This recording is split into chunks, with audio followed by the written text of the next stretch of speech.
Excuse me. Hi, guys. Welcome to the chat. So glad to have you tonight. I was trying to sneak a sip of water in before I came on. This is YouTube. It catches me off guard every time with some kind of tech issue, or it starts too soon or something.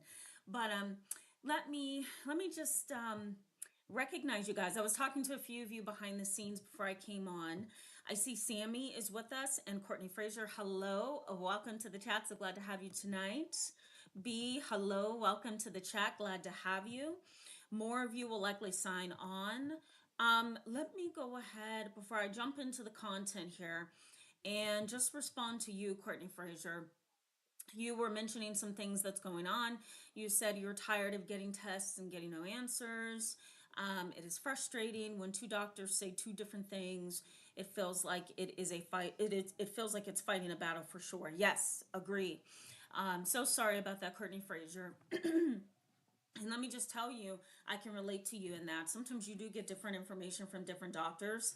I think that's why, medicine is so tricky, psychology is so tricky because you will get different opinions and different views and treatment protocols from different doctors. So hang in there, Courtney Fraser. I know it's a rough battle. I'm going through it myself. So I hope you feel better. Keep fighting. So let me acknowledge too, NW. I just saw you sign on. Hello, welcome to the chat. So glad to have you. Cascadia Condor, hello, welcome to the chat. Hope you're well as well.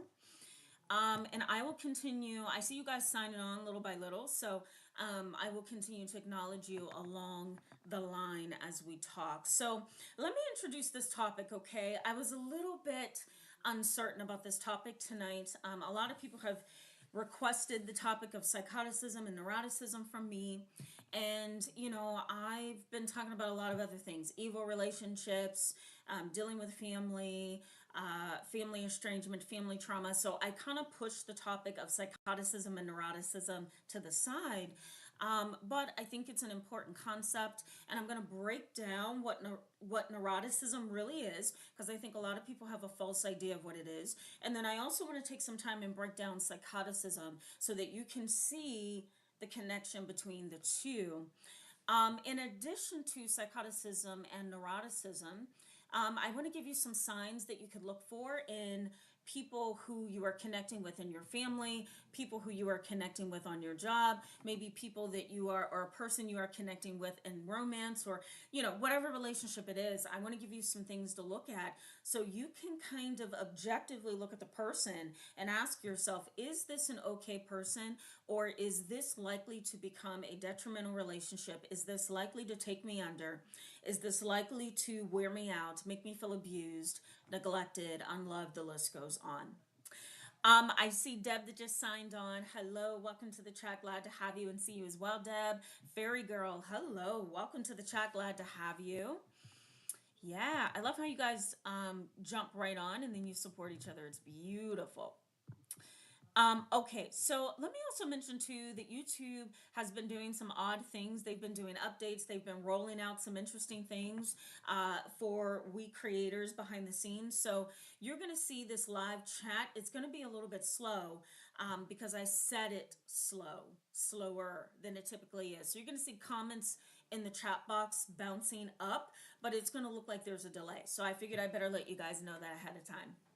So let me jump into this topic before I go back to the chat box. Let me jump into this topic of psychoticism.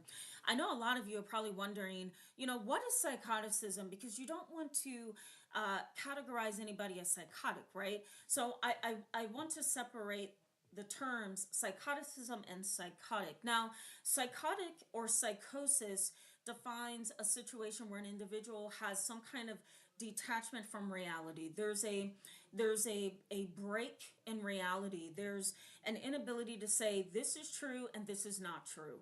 This is real and this is false. That ability to do that is gone in an individual who is experiencing a psychosis or who is experiencing some kind of psychotic break. Now, psychosis also includes things like hallucinations and delusions. Hallucinations are sensory based issues. that becomes really loud. I'll put it that way. It becomes really loud in an individual who is getting sick. Hallucinations could be hearing things that are not really there, seeing things in front of you, really perceiving it as being a part of a reality. It's not really there, but that's how you're perceiving it and you're seeing it. Hallucinations could be what we call gustatory, meaning, I'm kind of tasting some things in my food that's not there. I think my food is poison kind of mindset. There's also olfactory hallucinations, which is dealing with the nose, right? So maybe you're smelling roses and there's nothing around. Maybe you are smelling something burning and there's no wood burning or fire burning. And then hallucinations can also be tactile, right? Sensory. So something's on my body that's not really there. So that's hallucinations, okay? If we talk about delusions, okay, this is delusions over here. I'm trying to give you a little bit of a visual. Delusions are basically false beliefs that are held to be true. And they're almost held to be true like a conviction. They're held to be true despite evidence to the contrary. That is a delusion. It's a belief that you believe with all of your heart is true. It's like, consider what it's like if you look around your house and you see a lamp over in the corner and you firmly believe it's a lamp, you see it's a lamp, it has a light bulb in your world, it has a light bulb, it lights up, it looks like a lamp, it is a lamp, right? But somebody comes to you and says, you're not really seeing a lamp over there. What are you going to do? You're probably going to fight with that individual. You're probably going to want some independence to say, nope, you're wrong. I believe what I believe because I'm looking at it. And so that is basically a delusion. It's a real occurrence in your life, in your mind. And for somebody else, they're trying to tell you it is not. To you, it is. So that's delusion, right? So that is psychosis, hallucinations and delusions. Psychoticism is a concept that was developed by psychiatrist Hans Eisnick. And I'm going to put his information in the description box for you after this goes off so you understand what he does, what he did, excuse me, and kind of his theory. Psychoticism is just a little bit different than psychosis. Psychoticism is basically this. It's an individual who is low in extroversion. So they tend to be a little bit more introverted. They tend to be a little bit more isolative, maybe withdrawn. So they're low in extroversion, right? They're not that, that individual who opens the door in the daytime, ready for the sun to come out, smiling and grinning at everybody, being positive. It's a beautiful morning. None of that is going on, okay? So they are low in extroversion. This is an individual with the symptoms of psychoticism. They are low in extroversion. They also tend to have a series of symptoms that I'm going to go through in a little bit here and behaviors. But someone with the personality trait of psychoticism tends to have a lot of antisocial traits. A lot of these individuals are categorized as sociopaths, psychopaths, and narcissists. And you're going to see why in a little bit here. But psychoticism, I want you to kind of conceptualize psychoticism as more of a personality trait, more of a series of personality traits than psychosis, which is a mental illness where there's delusions and hallucinations. Kind of see psychoticism as an extension of a sociopath, an extension of a psychopath, an extension of a narcissist, a covert narcissist, vulnerable narcissist, overt narcissist, okay? So psychoticism, you want to see it as an extension of personality. What's interesting about psychoticism is it has a direct relationship with neuroticism, and I'm going to explain that in a little bit here, so don't feel bad if you can't really keep up with this or you're not getting a clear understanding. I'm going to break it down a little bit more. But there tends to be a relationship or a connection between psychoticism and neuroticism, and I'm going to explain that in a little bit to you so you understand how come a person who is very antisocial, a person who is very narcissistic, a person who is a psychopath, how in the world could they be neurotic, right? A lot of you probably know neuroticism as really this behavioral response to life that is highly emotional and reactive, right?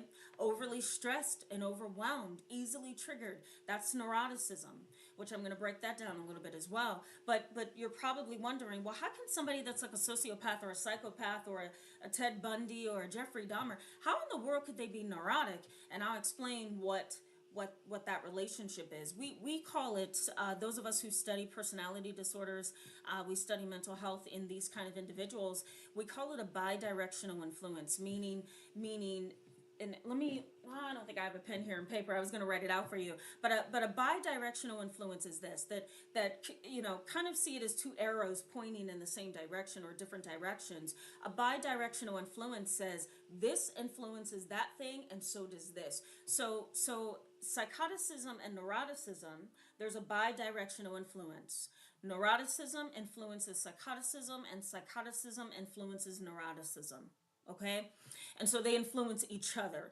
And so a sociopath, a psychopath, let's even throw in a dark empath, even somebody who's a narcissist, these individuals can be neurotic.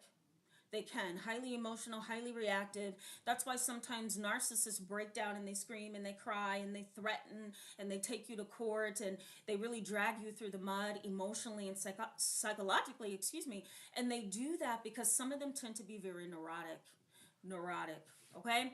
All right, let me go to the chat box. I see a lot of you have signed on. I want to go back and acknowledge some of you, recognize you, and give you an idea of what I'm talking about. Okay, so let me go back and say, hi, Elizabeth. Welcome to the chat. So glad to see you. I see you say, hi, I cannot sleep, so I am here. I'm so sorry. Let me give you just a few suggestions that works for me.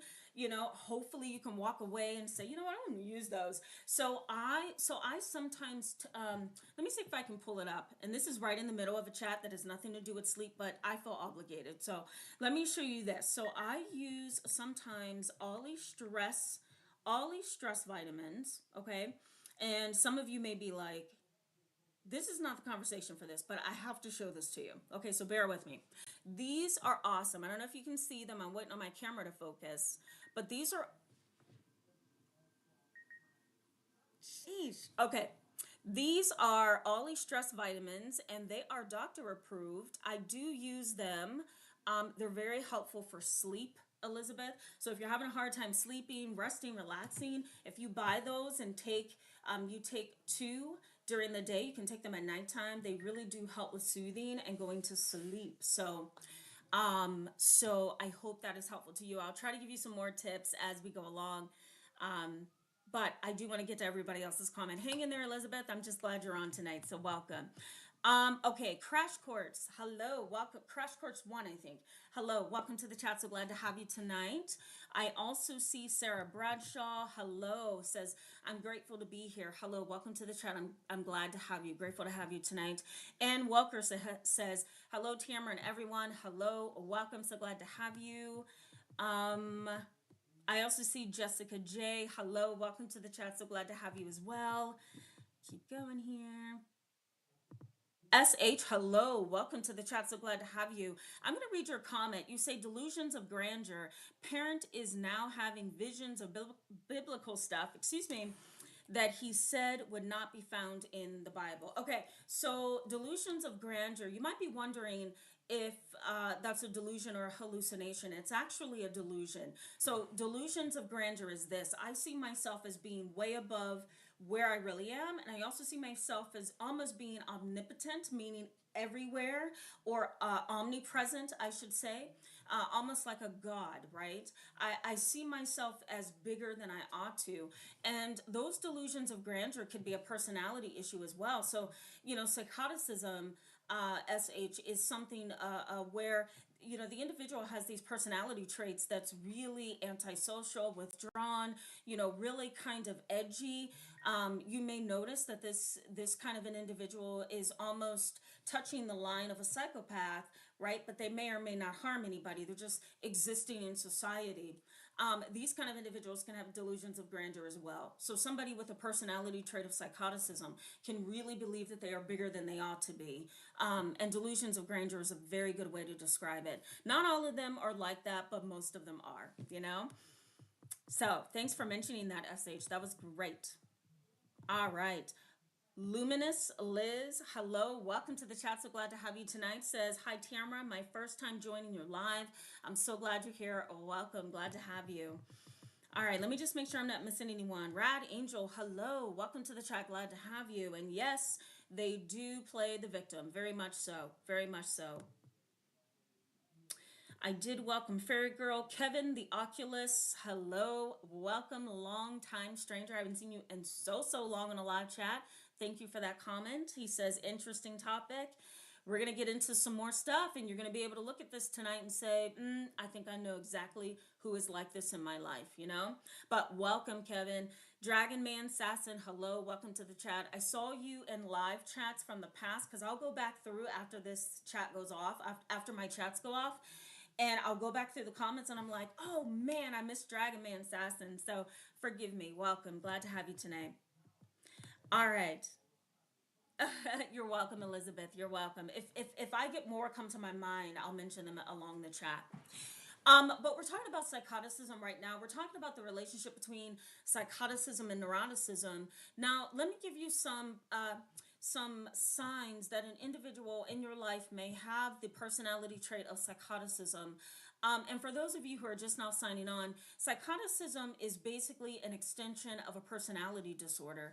You really want to look at the word psychoticism as, this is an individual who could become psychotic, meaning they could have delusions and hallucinations, false beliefs that are not true. They could have, sensory experiences that are not true, like they're levitating or like they're feeling things or smelling and tasting things that's not there. But they also have this element of being a psychopath or a sociopath or a narcissist.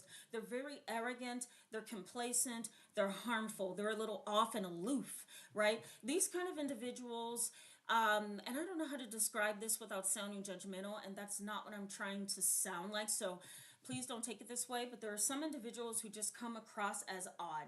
You can't place them in the diagnostic book or the manual. You can't necessarily say that is a narcissist right there, that is a sociopath right there, that's a psychopath. You can't do that because the way that somebody with a personality trait of psychoticism presents themselves is a little bit different than what we're used to in everyday society. Psychoticism can really take the form of, looking like that person is just an odd individual who's quiet, introverted to themselves, doesn't bother people.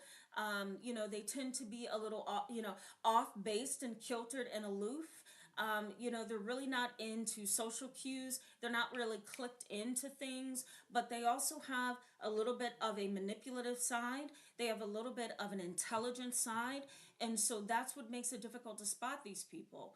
A person who has the personality trait of psychoticism can go into a doctor's office or come to my office for therapy and not meet any diagnostic criteria for psychosis, for narcissism, psychopathy. I'm trying to think of the other personality traits: avoidant personality disorder, dependent personality disorder, ADHD. They may not meet any of that diagnostic criteria, but they clearly are aloof. And it's hard to diagnose these people. And that's why Hans Eisnick, who came up with the term psychoticism, he did a lot of research on this topic because they are interesting individuals. It's not easy to place them diagnostically. Now, let me give you some signs of a person that may have the personality trait of psychoticism, meaning I'm going to repeat this because it can get really confusing. Psychoticism, an individual who really is a psychopath, a sociopath, or a narcissist, but they certainly have some odd elements of aloofness, withdrawal, internalization of things. They also have some really interesting experiences of psychosis where, they have these delusions and hallucinations together with psychopathy and sociopathy. Okay?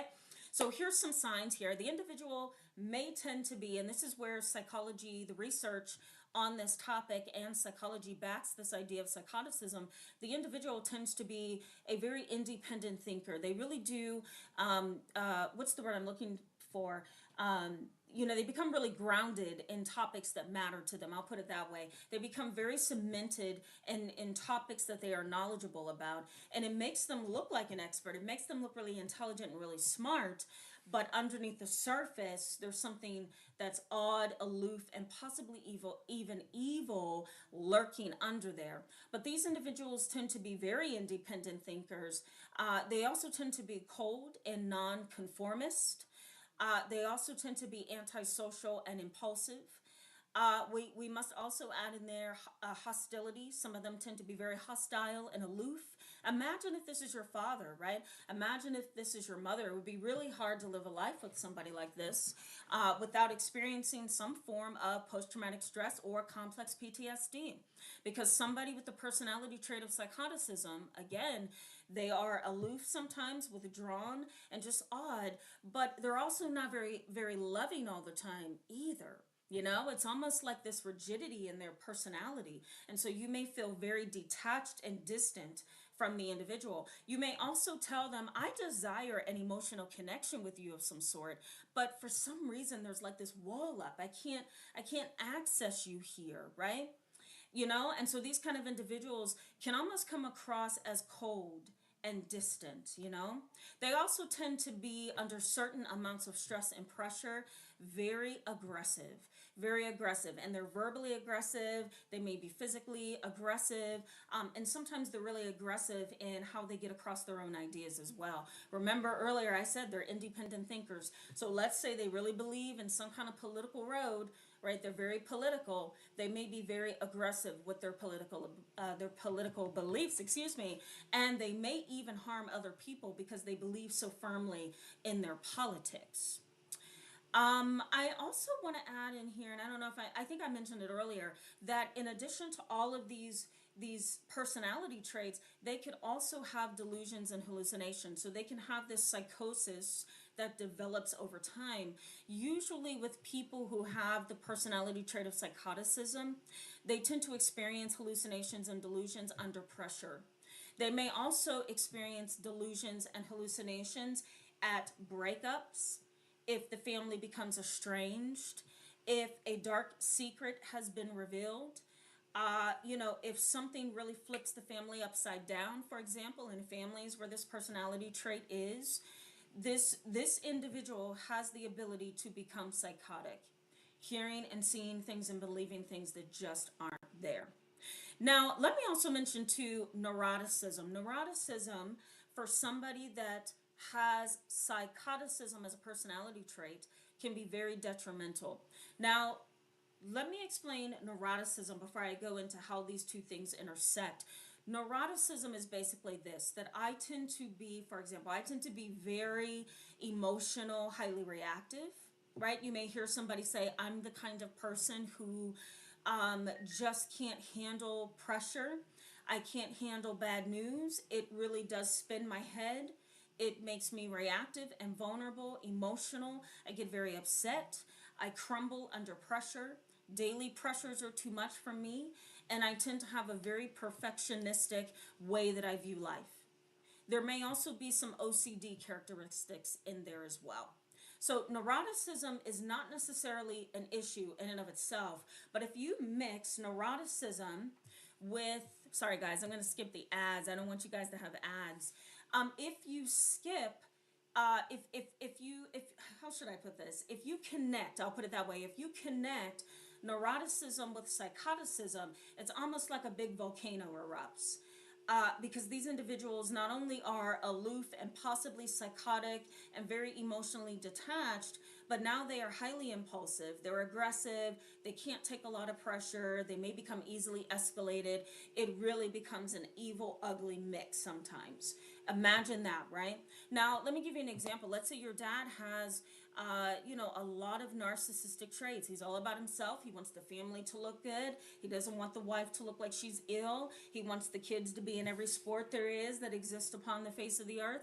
He wants his wife to look intelligent. He wants to show everybody that he has a wonderful job and he makes a lot of money. He's very embedded in how other people see him. He's very narcissistic. Let's say that's your dad. Let's say your mom tends to be withdrawn.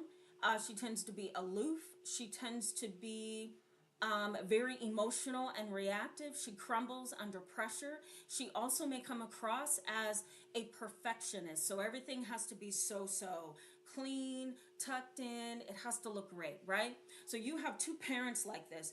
Imagine what that's going to do to your mind, right? Imagine what that's going to do to your ability to cope. You have one parent who is cold because they're a narcissist, and you have another parent who is cold because they have elements of psychoticism. Mixed with neuroticism, they're highly reactive, and that's a very detrimental home environment. It really impacts what we call family cohesion. It's hard to have a tight knit, loving, compassionate, equally understanding family when you have two parents who are unstable, or if you have one parent who tends to be the most unstable in the family. All right, let me go to the chat box, guys. And give me a second. Let me take off the ads. I hate the ads because what they do is they interrupt everything, and I don't want it to get in your way. So let me take the ads out of here. Um, okay, hold on. There we go. Okay, I got them. So no more ads. They keep popping up in the middle of the live stream. Let me go to the chat box. I want to welcome some more people and also want to get in on some of the conversation here. Um, let's see. Okay, Mel Kep, I see you signed on. Hello, welcome to the chat. So glad to have you tonight. Yeah, Kevin the Oculus says, gone a while, busy, busy, busy. Oh yeah, totally get it. Totally get it. NW asks a great question. How should not approach those type X someone with insecurity should be? Okay, NW, reword that for me because it's a little confusing. And I'll be happy to answer it. If you could just reword that sentence for me. It starts with how should, and then it gets confusing after that. Reword that, and I'm gonna be happy to read that one. Okay. Live life. Hello. Welcome to the chat. So glad to have you. Says, hi everyone. Hurried home to make it. Hope all is well with y'all. Yeah, hope you're okay too. And that's so good to hear. Annie Walker says, I've often wondered about those people who claim to channel like Susan Geisman. Yeah, so true. I mean, you almost have to ask yourself, is this an individual? And this is for you, Annie Walker. Is this an individual who has a diagnostic personality disorder, or is this someone who just has the traits of psychoticism, where they have this grandiosity, they're a little bit aloof and distant, you kind of sense this coldness about their character. They withdraw from people, and sometimes they believe that they are better or they are superior or more spiritual or more in tuned than everybody else. It's kind of scary. It's kind of scary, the so-called personality traits of psychoticism. And when you mix them with neuroticism, it gets even worse because that means the individual then becomes overwhelming to other people because they're neurotic, they're reactive and impulsive and easily angered and aggressive, you know? Adrana Star, I don't ever remember seeing you. If you have been here before, I apologize, but welcome to the chat. So glad to have you tonight. Says, my sibling was diagnosed as cluster B and bipolar 2. She targeted individuals throughout her life. Very cunning. Yeah. Yeah. So, cluster B and bipolar disorder 2, um, it kind of puts me in the mind of psychoticism and neuroticism because you have the traits of bipolar disorder 2, which means you're probably going to swing from one pole to the next, right? Sad, happy, or sad, manic, sometimes irritable and manic. But then cluster B means you're either suffering from borderline personality or narcissistic personality or antisocial, and so those traits together can be a really complex picture. Fairy Girl says, I've been following another channel called Heal Narcissistic Personality Disorder, Reducing the Stigma with Narcissistic Tendencies. Yeah, let me go over that. She says, I've been following another channel called Heal Narcissistic Personality Disorder, Reducing the Stigma with Narcissistic Tendencies for those that can become self aware and heal. Thank you for that, Fairy Girl. I hope it's in the chat box, guys. So if you want to scroll back and look at it, I'm gonna look up that channel as well. Thank you for offering that. V, hello, welcome to the chat. So glad to have you tonight. Okay, let me keep going. Cherry's Jubilee, hello, welcome to the chat. So glad to have you.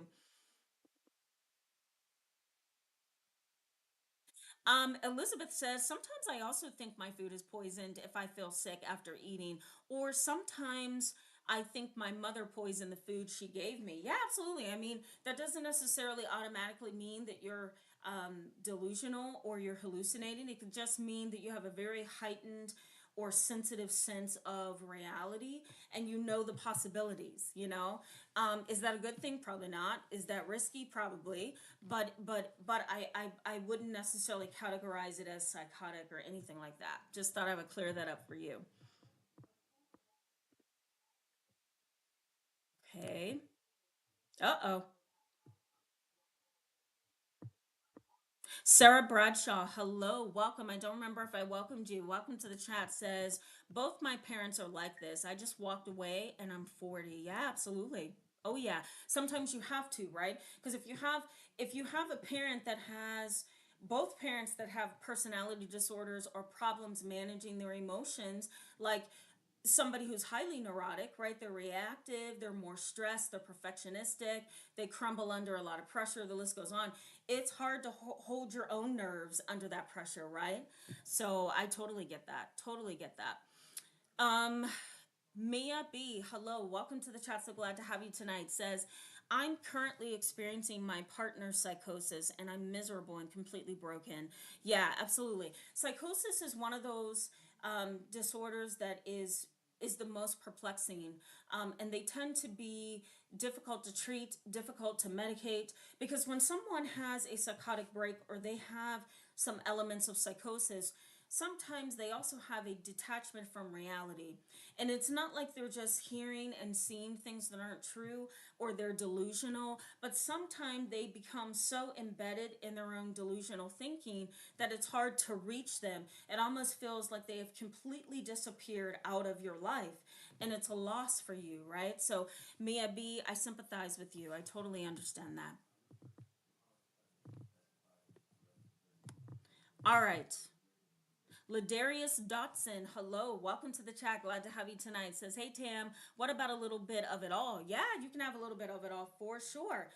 That's why those of us, we clinicians who diagnose mental illness and personality disorders, it can be really difficult. We have to see the patient, the client, over the course of several sessions because it's really hard to pinpoint all the different pieces of the puzzle in one or two or three and sometimes even five sessions. It takes a while. So you're right. It could be a little bit of all of it. 100%.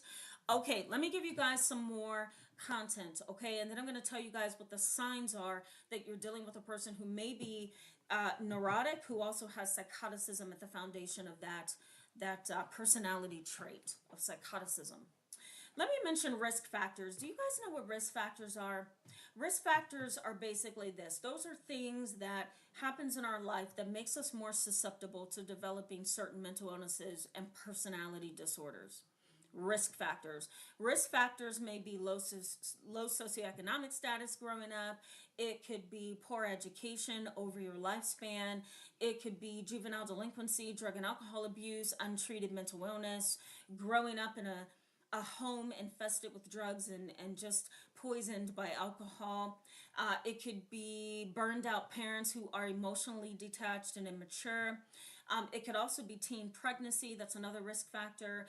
It could also be abuse in all forms and trauma. That's another risk factor. If you have all of those risk factors and they are on a list from top to bottom, like I just listed them, most likely you're going to be more susceptible to psychoticism, to antisocial personality disorder, to neuroticism, to all kinds of things, right? So let's say your mom came from a home environment where she was abused, neglected, her dad was a narcissist, she failed in school, she never graduated high school because she dropped out in 8th grade, 9th grade. Let's say she's had a series of jobs at bars where she's been in fights and she has also been assaulted. These are all risk factors, okay? And so your mom now shows symptoms of psychoticism. She's cold, withdrawn, aloof, angry, aggressive, highly perfectionistic. So she's kind of neurotic at the core. And she's easily escalated, right? And most of that can come about in a person because of risk factors. Now, let me just mention protective factors briefly. Those are things that kind of shields us from the things that we may experience. So protective factors, excuse me, may be things like having more money growing up or having more money as an adult, having social supports, getting a good education. Sorry guys, I'm just clicking off the ads. Another protective factor may be having a really good job, having a very supportive boss, being married, having children later in life. These are all protective factors, and they kind of help to cover you from all the things that could be detrimental to you. Most people who are struggling with psychoticism or struggling with neuroticism have a lot of risk factors. They've been traumatized as children, they have a personality disorder, the list goes on. Okay? So those are risk and protective factors. You want to keep that in mind when you're looking at a narcissist, you're looking at a sociopath, you're looking at a psychopath, you're looking at a dark empath. You want to ask yourself, what are all the risk factors here? Did they have a lot of bad experiences over time that has contributed to how they behave, you know? Okay. So let me tell you what's wrong with these individuals, okay, before we go to the chat box. I don't want to go back to the chat box because I want to spend some time giving you guys some more content. So, what's going on here? What are the signs of psychoticism? Let's say your mom or dad is like this. Let's say you have a sibling who's very jealous and angry. They're like this. Just what is going on here? Well, here's some signs of psychoticism, and you want to look for these in people that are just, for some reason, they strike you as odd. You want to be able to ask yourself, is this what I'm dealing with? The first thing is a need for immediate gratification. These individuals have a very underdeveloped prefrontal cortex, an underdeveloped prefrontal cortex. Now, let me get into just a little bit of neurology with you, okay? So, our brain basically, the cortex basically has different lobes, okay? We have the frontal lobes in the front, we have the temporal lobes on the side, we have the parietal lobes on the top, which is where our sensory stimulation usually is in the brain, so the parietal lobes. And then we also have the back of the brain, okay, and that's the cerebellum. And that deals with a lot of balance and so forth, okay? So I'm talking about the frontal lobes, though. It's behind the forehead. And basically, that's where executive functioning lies. That's where ADHD usually, this is where difficulty with paying attention for long periods of time, making good decisions, and controlling impulses shows us that, okay, this person has ADHD. So, executive functioning in the frontal lobes, it's really low in individuals who have traits of psychoticism. They tend to be very impulsive individuals who have an immediate need for gratification. They have to have that gratification immediately. If not, they lose interest and they go to the next thing. So that's sign number one. Sign number two is a high need for control and stimulation. Okay, these are individuals who have traits of psychoticism, a high need for control and stimulation. They have to control you. They have to control you, the way that you think, the way you feel, the way that you perceive reality. They have to control their own lives. They are very, very controlling individuals, and they have an internalized need for stimulation. These kind of individuals also have an altered fight or flight system. An altered fight or flight system, meaning that their brain doesn't automatically kick like ours does and tells us, wait, there's danger. They don't react in the same way as most people do. Those with psychoticism, keep in mind, can sometimes have traits of narcissism. They're also psychopaths and sociopaths. So consider that, right? A psychopath and a sociopath is not going to respond to danger in the same way that a normal person would, right? So they have a very altered fight or flight system. It doesn't kick off like ours do. They tend to be very relaxed and reserved in how they approach things. And so what frightens us, what is disturbing to us, is not going to be disturbing to them, right? So if you have a sibling like this, if they have traits of psychoticism, they tend to act very much like a sociopath. You want to consider, their fight or flight system is different from mine, right? While your emotions are way up here, theirs are way down here, and they're okay there no matter what, okay? So they also tend to disregard dangerous decisions. That's that impulsivity.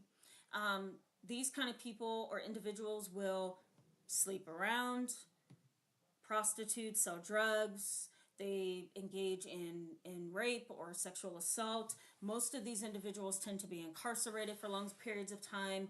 They can sometimes initiate or be an accomplice to murders or really big crimes. Those with the traits of psychoticism, they don't consider the danger in their decisions. Remember, they tend to be withdrawn, they tend to be aloof, they tend to, something about them just feels off, right? Even if it's not in the diagnostic book. Even if a psychotherapist such as myself can't look in our book and say, okay, this is antisocial personality disorder. Even if I can't say that, you know something is off about this individual. You can sense it. Your intuition tells you, right? They tend to be, as parents, and you may really relate to this, as parents, they tend to be emotionally detached.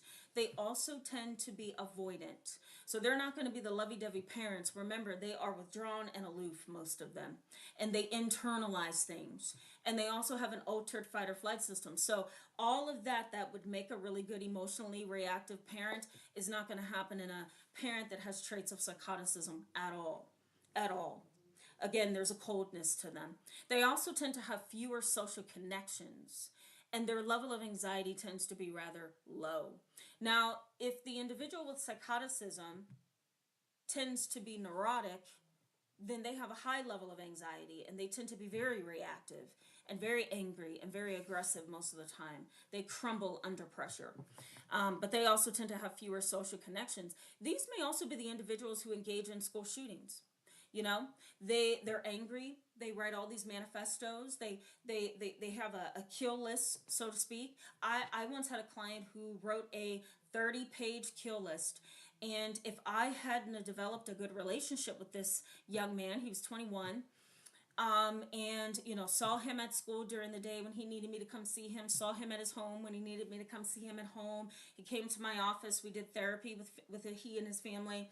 If we didn't have that bond, I really and firmly and truly do believe that the school he was attending at the time, he was in a community college, the school he was attending would have been shot up. He had at least four different weapons because his parents were deer hunters. So he had four different weapons that he knew how to get into. He had the key to the safes. He had the key to this glass box that they kind of fashioned in their living room. And all these guns were in there and pictures of deer that they caught and things like that. So he had access to that. He also had a very charming personality. Some people with the personality trait of psychoticism, also tend to be very manipulative and calculating and charming. Think of the psychopaths like Jeffrey Dahmer, Ted Bundy. So he kind of was like that as a young man. He was also a very handsome young man, which cloaked the fact that he was purely evil, you know? So he had a 35 page manifesto. He brought the suicide and his kill list to me one session. He says, Miss Tamara, this is what I've been thinking about for the past month. And because you've been so good to me, I figured I better let you know what I'm thinking.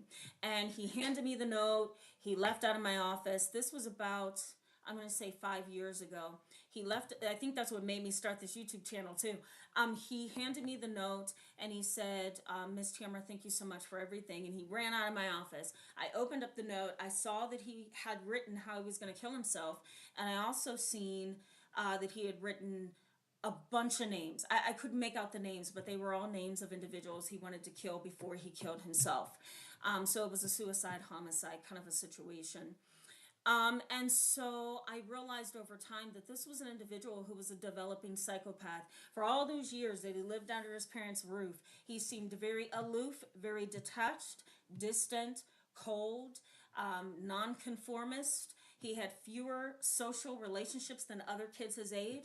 And, he also tended to be a very independent thinker. Being somebody who's introverted, who is a loner, is not a bad thing. It becomes bad when other things happen in addition to it. I hope that makes sense.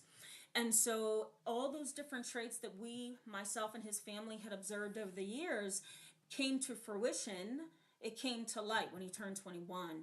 And so would I say he's an individual with traits of psychoticism? Absolutely. Absolutely. So fewer social connections and his level of anxiety was pretty low. His fight or flight system wasn't like mine. My heart was beating out of my chest at the time. And I was young too. I was like maybe 30, 32, somewhere around in there at the time, 5 years ago. And so my anxiety was through the roof. I could hardly pick up the phone and call 911. And he just, kind of ran out of my office like he was very calm, cool, and collected. So, okay, let me go to the chat box, and I'm going to give you the final signs that you're dealing with a person that has the traits of psychoticism. Okay, bear with me, guys. I'm looking at the chat box. You guys are really having a full conversation here, and I don't want to leave you hanging.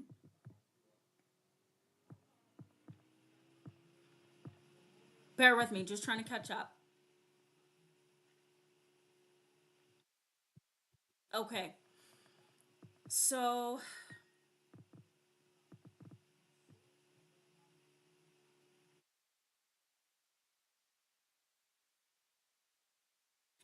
NW, I see where you have rephrased this for me. I think you're rephrasing this for me. I think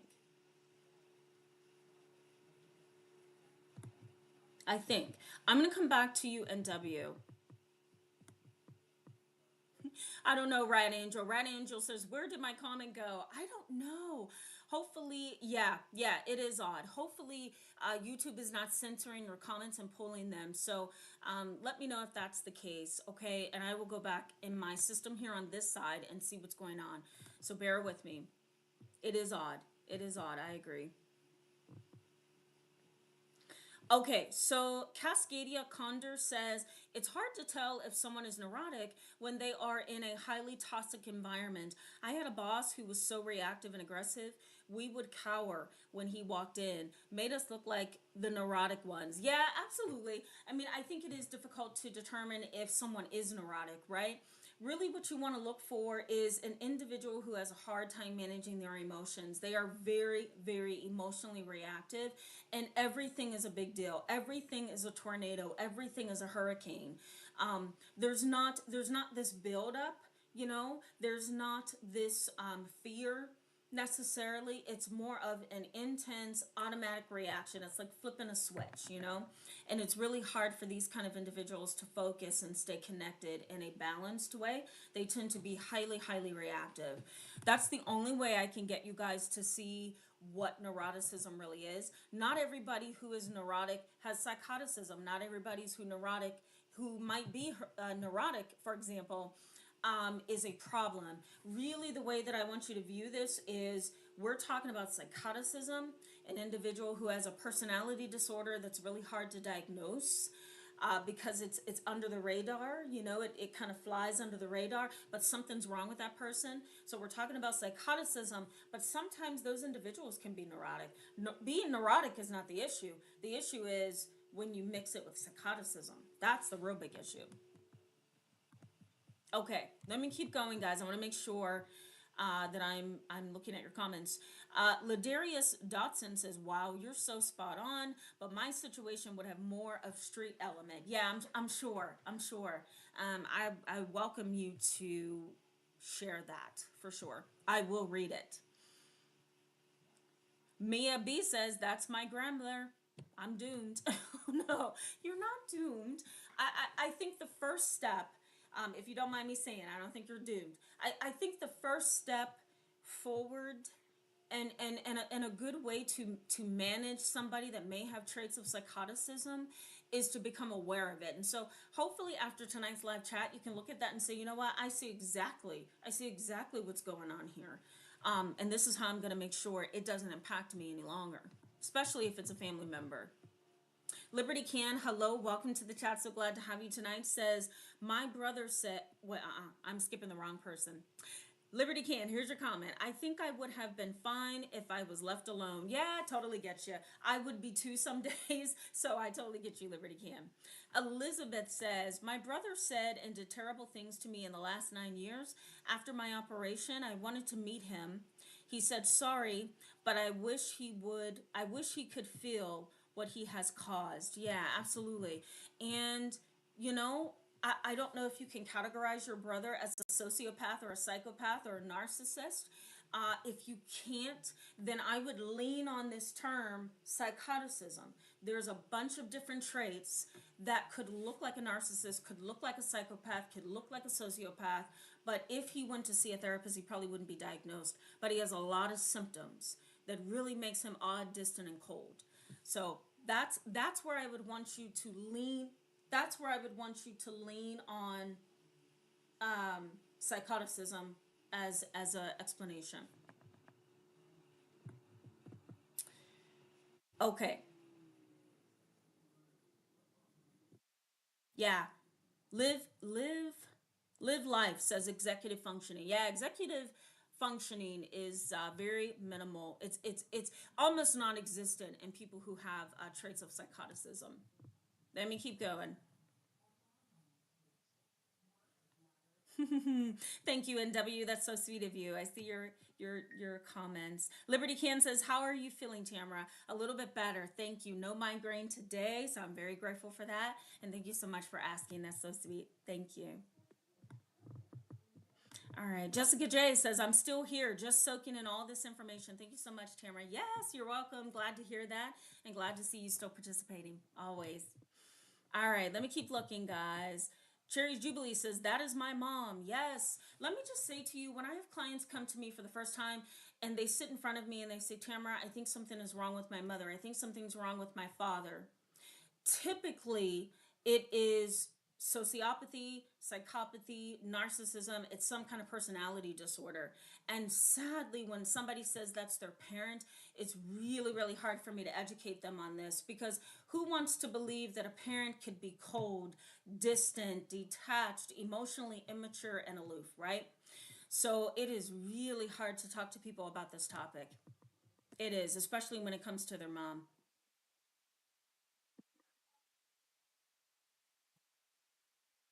Yeah, Ladarius Dotson says, "Hold grudges too and envious." Yeah, some individuals with psychoticism do have traits of jealousy, and they will exhibit those. Sometimes they do display what we call morbid jealousy, when the jealousy is so overwhelming to the individual that they want to either harm you, stop you from something, make your life difficult, or even possibly just get rid of you, right? So, morbid jealousy is something that most likely can happen as well.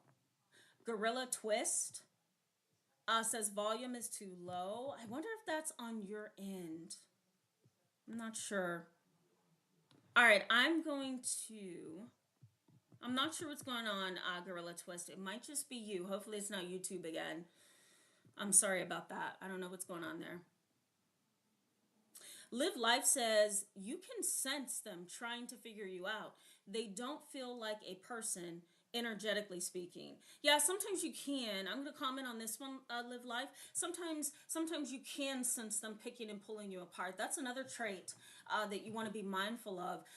These individuals, again, they tend to be independent thinkers, nonconformists, impulsive, antisocial. So you may sense them picking and pulling you apart, judging you, prejudging you, and the list goes on. Some of these individuals, as I said at the beginning, are grandiose, right?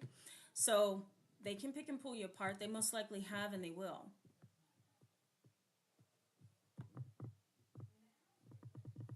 Gonna keep going. Elixthymic chocolate a tizzy. Hopefully, I said that correctly. It feels like I didn't. Forgive me. Hello, welcome to the chat. Glad to have you. Says, "Not all sociopaths are bad people. To be a bad person, you have to do two bad things. I am a high functioning autistic sociopath, and I would never physically harm anyone." Yeah, I mean, okay, so let me I don't know, let me target this comment, okay?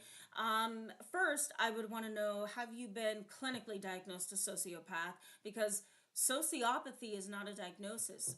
What's a diagnosis is antisocial personality disorder. You may have some traits of antisocial personality disorder, but there's no clinical diagnosis that's titled the sociopath or the psychopath. It would be antisocial personality disorder, just so that we're clear on that. But I would also say that it's tricky, because there are some people who have antisocial personality disorder. They're on the lower end of things. And they may not be harmful to society. They're just very cold and aloof, distant, detached. But then on the other side of that spectrum, right, the higher, more severe part of them, they may be the murderous type of psychopaths that are the Jeffrey Dahmers and the Ted Bundys. So, look at this on a spectrum, guys, right? That there's a lower end of sociopathy sociopathy, and then there's a higher end of it.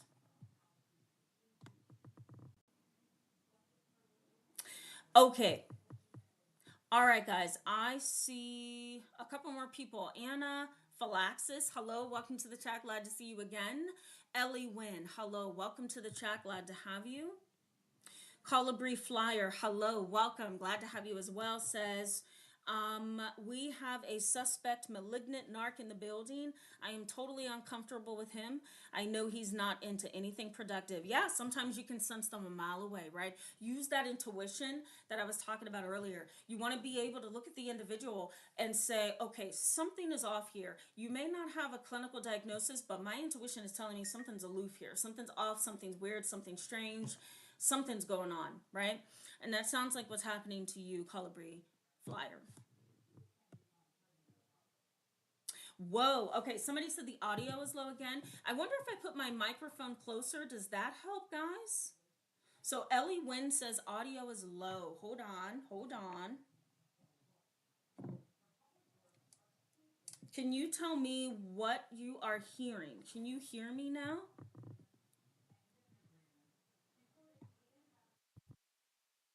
Just let me know, okay? I'm gonna keep going, and then I'm also gonna go back to the content and give you the last couple of signs. Okay, so let's go back to, I think it's Jesus El Savior, I don't know how to pronounce that, so forgive me. Welcome to the chat. So glad to have you tonight as well. Kat, hello, welcome to the chat. Glad to have you. I also see Sam T. Hello, welcome to the chat. Now, tell me if, yeah, is it low audio still with you, Ellie Wen? Oh, Cascade Cordia says my audio is fine. Okay, Anna says audio is good, but volume is low. I'm not sure what's going on. I swear, there's always something going wrong with YouTube. Um, okay, okay. Just let me know, guys. I will fix it. At least I'm gonna try. I don't know what's going on tonight. Barely. You have sounded fine to me the whole time. Okay, good, good, good, good, good. Elizabeth says volume is fine with me. Okay, fantastic, fantastic. Okay, let me keep going, guys. And I'm sorry for the ones that can't hear that well. Um,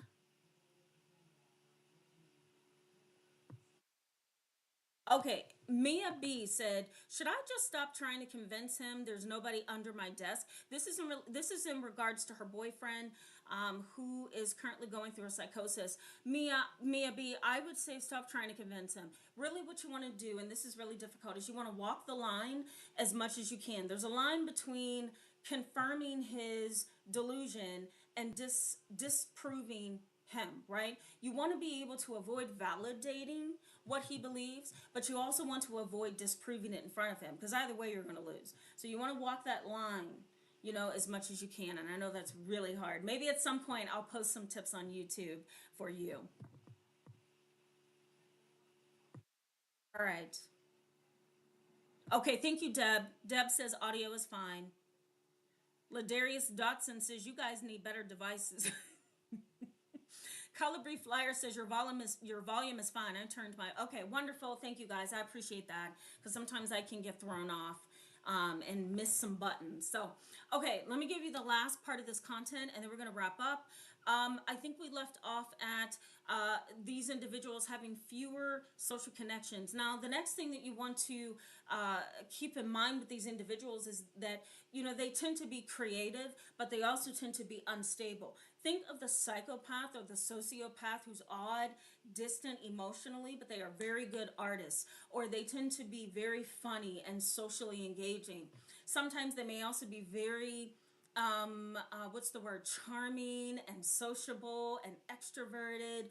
Some of them are very self-confident, right? Part of that is because they are grandiose, they're in a mindset that's not true. But some of them really do come across really, really well. So they may be creative, they may be charming, they may even be physically attractive, but they tend to be very unstable. These individuals, again, have an altered fight or flight system. Keep that in mind. So they're not going to react to reality in the way that you need them to. That's usually the first sign of sociopathy as well, that they tend to react to things most people would find disturbing. They tend to react to it in a very, very different way.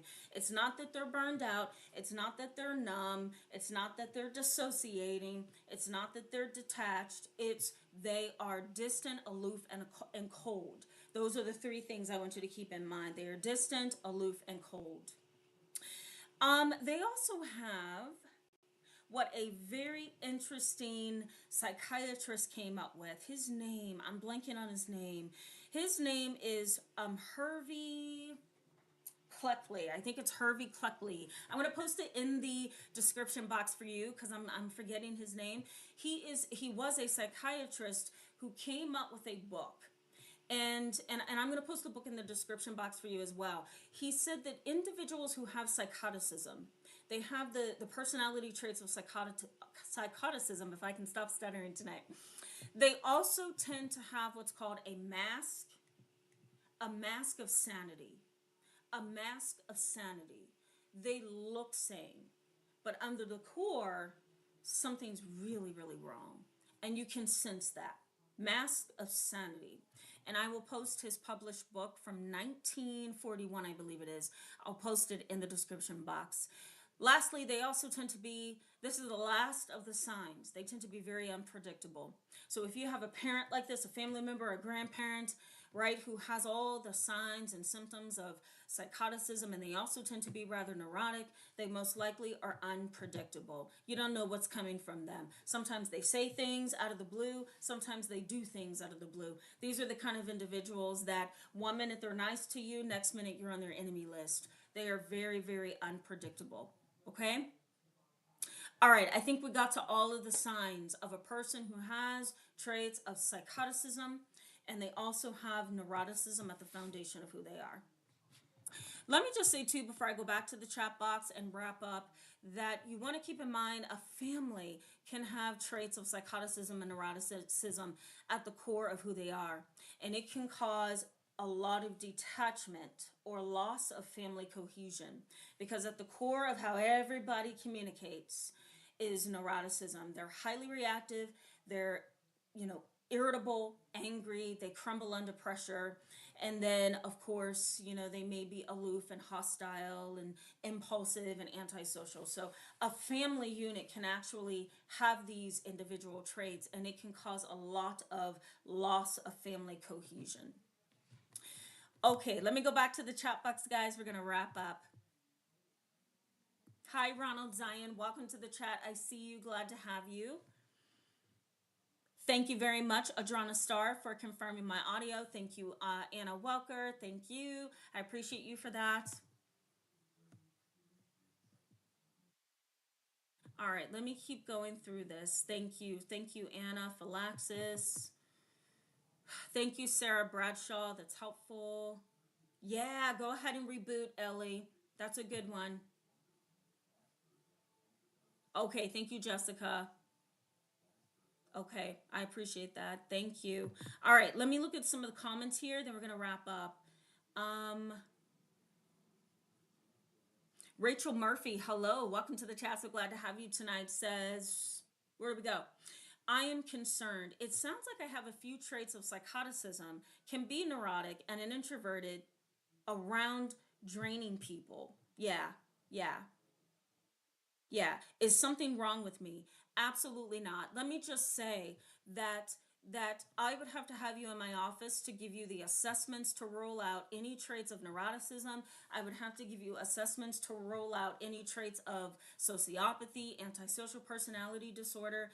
Let me say to all of you in this chat, and I probably should have said this at the beginning as a disclaimer, if you find yourself in some of the symptoms here, do not panic, because here's what I'm pointing out. I'm pointing out that these symptoms can happen together. There's a bi-directional influence. Let me show you something. Let me show you something. Hold on. I'm going to get paper. I, I I I tend to be the kind of person where I say I need to do better next time. So I brought water this time and totally forgot a pen and paper. Like I always do something that doesn't make sense. Okay, so let me show you this bi-directional influence, okay? So here's psychoticism and here's neuroticism. Okay. So here's what I mean by a bi-directional influence, okay? I don't know if you can I don't know if you can see that. So there's psychoticism and there's neuroticism. They influence each other. And so you may be an individual who has, here's neuroticism. You may be an individual who has high anxiety. You might be reactive, okay? And you may also have trouble controlling your emotions, okay? So you're emotional. That is totally okay. But if you have those things in addition to aloofness, uh, you also tend to be antisocial. You also tend to be insensitive. Okay. You also tend to be angry or hostile, if I can spell. The other traits of psychoticism is cold. So you seem to be cold and callous. So here's a visual for those of you who may be like, something's wrong with me. No, I don't want you to think that way. So here's what I'm saying. So we have a bidirectional influence, right? So sometimes neuroticism influences psychoticism, and sometimes psychoticism influences neuroticism. And you may have a few symptoms of neuroticism, and they have to be connected though to this, right? So in order for somebody to be like, okay, these are symptoms that are concerning, you have to have so many symptoms that creates a syndrome, or so many symptoms or behaviors or mindsets or actions that creates a disorder for the field of psychology to say, okay, you are officially a psychopath, you are officially a sociopath. You know what I mean? I hope that makes sense. You don't want to look at this live chat and start picking and pulling yourself apart. Really, what I'm saying here is if you have somebody in your world, a parent, a grandparent, a cousin, a sibling, a boss, a friend, a romantic partner who has symptoms of both, and there's a bi-directional influence, you may want to question what's going on there. Is this a sociopath, a psychopath, a narcissist? What am I dealing with here? Is this somebody with dark empathy, or is this somebody with the dark triad traits, I should say, right? So that's what we're getting at here in this live chat. So Rachel Murphy, I hope that was clarity for you. So you could say, oh, whew, I have to have all of these to really be a problem. Okay. I also want you to see this on a spectrum. The field of psychology, I think it was 20. Oh, I should know this. I feel bad not knowing this. I think it was the 2000s. So let's say 2001, 2002, it might have been 2011, 2010, somewhere around in there. The field of psychology started looking at every diagnostic problem on a spectrum. So you've got mild, moderate, severe. And then sometimes you have things in between mild, moderate, and severe. You know what I mean? So see everything on a spectrum. Maybe you're on the very, very, very mild level. Okay, I hope that made sense. Jane Collins, hello, welcome to the chat. So glad to have you tonight as well. Yeah, it's quieter than usual. I really hope this mic is not the issue. I'm sorry, Jane.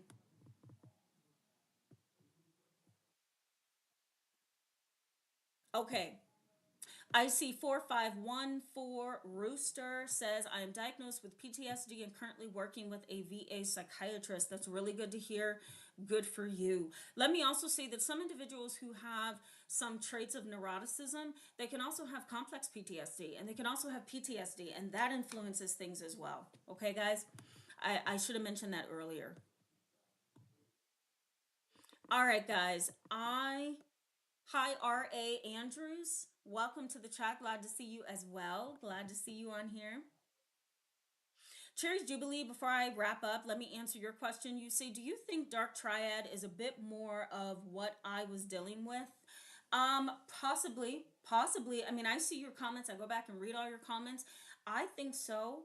I also think that most individuals can have traits of the dark triad, which is narcissism, psychopathy, and Machiavellianism. Machiavellianism is that deep desire, that desire to have some kind of stimulation of doing something wrong to somebody else. So I think we all can have some bits and pieces of the dark triad. So maybe, I don't know. I would have to know your situation a little bit more, Cherry's Jubilee. Adrona Star says some individuals with dark triad keep empaths around as a beard. Yeah, they copy their mannerisms. I very much agree with that. I think if we're talking about somebody who's a psychopath, a sociopath, a narcissist, they do know how to cloak themselves. Remember, I said at the beginning of this chat that people who have traits of psychoticism, they can sometimes be very charming and very independent in how they think. And so some of them are extraordinarily intelligent. And so they do use people as a cloak. That's how they do it. Yeah. Yeah. And they do copy personalities for sure, Drona Star. Absolutely. Absolutely. All right, guys. I love talking to you every weekend. I thought this might be a very helpful chat just to kind of go over. I am really interested in posting another live chat tomorrow because come next week, I'm going to be out of the office until January. So I will put up a poll in the community section to ask you what live chat you want to see tomorrow. Because I think my Saturday live chats are also pretty popular for most of you. The live chats that I have, give me 1 second, I'm going to pull them up. The live chats that I'm probably going to ask you if you want to see tomorrow. Where are we? And I want to give you some choices here. So we have how to live in and survive in a toxic household where there's a family of toxic individuals within a household. So we can talk about that. Or we can talk about the childhood trauma that is impacting you. And there's also another topic in here as well about dark empaths and scapegoating. So I'm going to post a poll and give you guys the option of seeing another live chat tomorrow, which is on Saturday. Let me know in the chat box in the comments section if you want me to do another live chat tomorrow. I'm 100% open to that for sure. Thank you guys for being with me tonight. I hope this was helpful, and I hope to see you in the next live chat, whether it's tomorrow or next week. I also have a video coming too, so stick around. I haven't done any videos in a while, so stick around for that. All right, guys, love you so much. Have a good night. Bye.